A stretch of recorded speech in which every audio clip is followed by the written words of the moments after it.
Elle a levé les yeux au ciel et a lâché « Encore un qui vient gaspiller notre temps ». Ouais, c'est vraiment ce qu'elle a dit, devant tout le monde dans un silence de marbre. Sauf qu'elle n'avait aucune idée que le vieil homme noir en fauteuil roulant qu'elle venait de rabaisser était en fait le propriétaire de la banque. Laisse-moi te remettre ça dans le contexte. C'était un jeudi matin à La Rochelle. Soleil rasant, sol brillant de la banque Maritima, silence feutré, machines à café qui ronronnent, talons qui claquent, et cette odeur de citron qui trahit les nettoyages de surface mais pas le fond du problème. Et puis, il est entré, Étienne Dumas, 66 ans, retraité discret mais redoutable investisseur. Casquette usée, veste en jean, carnet en cuir sur les genoux, et ce regard qui a déjà tout vu, les regards qui jugent, les portiques de sécurité qui sonnent sans raison, les messieurs c'est réservé dit du bout des lèvres. Étienne, c'est pas le genre à faire du bruit. Il roule doucement, observe, note. Il n'est pas là pour être servi, il est là pour voir comment on traite ce qu'on croit sans importance. C'est son test. Et ce jour-là, il allait tomber sur un cas d'école. Derrière l'accueil, il y avait Sophie Laroche, 35 ans, blonde glacée, coupe au carré parfaitement symétrique, maquillage digne d'un magazine. Elle a levé les yeux une seconde, l'a vu lui, son fauteuil, sa veste délavée, et elle est retournée à son écran comme si rien ne méritait plus son attention. Étienne a dit d'un ton posé « Bonjour, j'aimerais voir le directeur de l'agence, si possible. » Et elle, même pas un sourire. « Vous avez un rendez-vous ? » « Non, mais c'est important. Je n'en aurai que pour quelques instants. » Soupir, bruyant. Assez pour que la mère et son fils assis à quelques mètres lèvent la tête. Et c'est là qu'elle a balancé sa petite phrase en coin, pas si discrète que ça. Encore un qui vient gaspiller notre temps. Le silence s'est épaissi dans la pièce. Le petit garçon a baissé les yeux. Sa mère a froncé les sourcils. Et Étienne, il n'a pas bronché. Il a juste noté quelque chose dans son carnet. Sophie, elle, a fait glisser un formulaire vers lui. Remplissez ça et peut-être que quelqu'un vous recevra un jour. Mais au lieu de prendre le stylo, Étienne a sorti une lettre pliée en 3, scellée avec le cachet officiel du conseil d'administration de la banque Maritima. Il l'a posée calmement sur le comptoir. « Veuillez remettre ceci à votre directrice. » Sophie a repoussé la lettre du bout des ongles. On ne prend pas de papier de la part de n'importe qui, désolé. Et là, entrée en scène de l'inattendu. Un homme en chemise bleu marine s'est avancé d'un bureau au fond.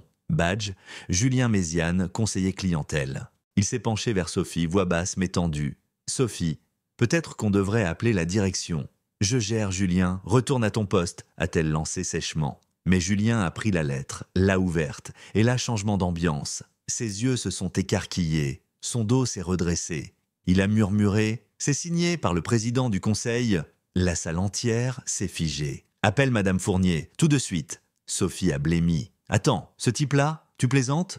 Et avant que quelqu'un ne réponde, une voix s'est levée derrière. « Ce type, c'est Monsieur Dumas. Il finance cette agence depuis 10 ans. » C'était Delphine, une cliente en tailleur noir, celle qu'on prend jamais pour une bavarde. Elle s'est levée, regard droit, ton froid. Sophie a eu un pas de recul. Pendant ce temps, Iman, une jeune guichetière en formation, sortait son téléphone.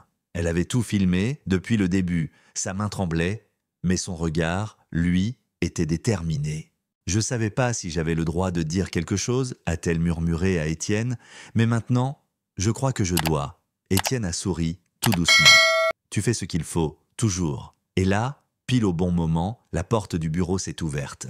Élise Fournier, directrice de l'agence, en costume beige, regard vif, est sortie. Elle a balayé la pièce du regard, s'est arrêtée sur Étienne, et son visage s'est adouci immédiatement. « Monsieur Dumas » a-t-elle dit en s'approchant. « Je suis désolée.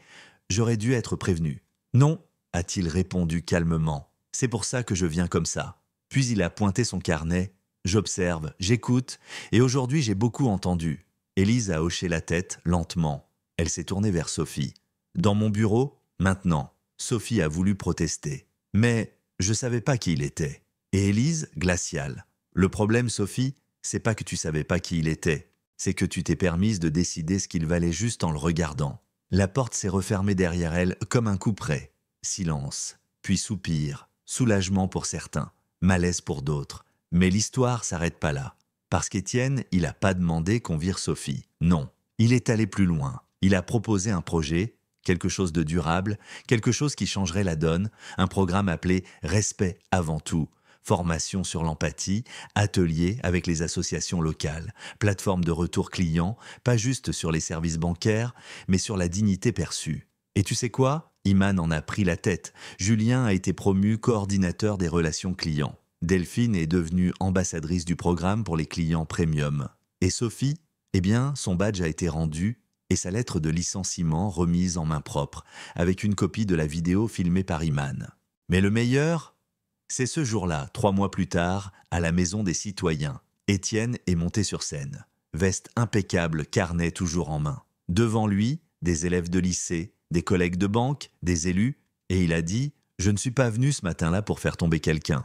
Je suis venu voir si la dignité était encore gratuite. Elle ne l'était pas, alors on l'a reconstruite. » Iman s'est levé, a reçu une ovation. Delphine a souri, fière. Julien a essuyé une larme discrète. Et un jeune garçon s'est approché d'Étienne après la conférence. Le même que dans la salle d'attente ce fameux matin. « Monsieur Dumas, il a dit timidement, je veux faire du droit plus tard, parce que vous m'avez montré ce que ça veut dire, se battre sans hausser le ton. » Étienne lui a serré la main et a répondu simplement « Alors batte-toi, le monde t'attend. » Voilà. Voilà ce qui se passe quand on prend quelqu'un pour rien et qu'on se rend compte, trop tard, qu'il était tout.